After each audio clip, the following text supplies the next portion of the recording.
அஸ்ஸலாமு அலைக்கும் வரஹ்மத்துல்லாஹி வபரகாத்துஹு. உங்கள் அனைவரின் மீதும் ஏக இறைவனின் சாந்தியும் சமாதானமும் உண்டாகட்டுமாக. சிந்தனைக்கு சில மணித்துளிகள்.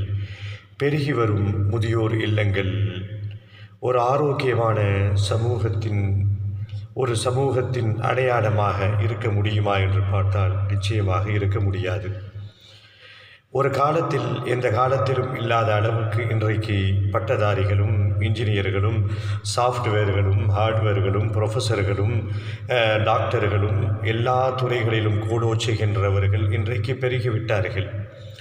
ஆண்களும் சரி பெண்களும் சரி படித்து நல்ல நிலைக்கு போய் கை நிறைய சம்பாதிப்பவர்கள் இன்றைக்கு ஒரு கூட்டம் பெருகிவிட்டது. அவர்களுக்கு பணம் ஒரு பொருட்டே அல்ல. அவர்கள் உழைக்கிறார்கள், அவர்கள் சிந்தனையை செலுத்துகிறார்கள். அதெல்லாம் தவிர்த்துவிட்டு எப்படியோ அவர்களுக்கு பணம் காசு கையிலே வருகிறது. ஒரு 10 ரூபாய்க்கு கூட யோசித்த காலம் போய் இன்றைக்கு சர்வசாதாரணமாக வீக்லி எண்டு என்ற பெயரிலே பல ஆயிரங்களை, சில நேரங்களிலே 50 கூட தொட்டுகின்ற அளவுக்கு வீக்லி எண்டிலே எப்படியெல்லாமும் செலவு செய்கின்ற ஒரு கூட்டம் இன்றைக்கு உருவாகிவிட்டது. அவர்களெல்லாம் எல்லாம் செய்துவிட்டு போகட்டும். தங்கள் பெற்றோர்களை எதன் மூலமாக இந்த கல்வி நமக்கு கிடைத்தது? யாருடைய உழைப்பின் மூலமாக இன்றைக்கு நமக்கு இந்த கல்வி கிடைத்திருக்கிறது?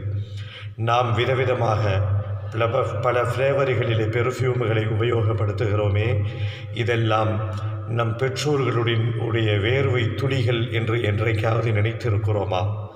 குறிப்பாக சற்று வேதனையுடன் அழுத்தமாக பதிவு செய்யப்படணும் அப்படின்னா, பட்டதாரிகள் இன்றைக்கு மனிதாபிமானமற்றவர்களாக இருக்கிறார்கள். தங்கள் பெற்றோர்களை எக்ஸ்ட்ரா லக்கேஜாக அதிகமாக சுமையாக கருதிய காரணத்தினால்தான் முதியோர் இல்லங்கள் பெருகி கொண்டே போகிறது. இது நம் சமூகத்தினுடைய அவல நிலைக்கு ஒரு எடுத்துக்காட்டு என்பதை மறந்துவிடக்கூடாது.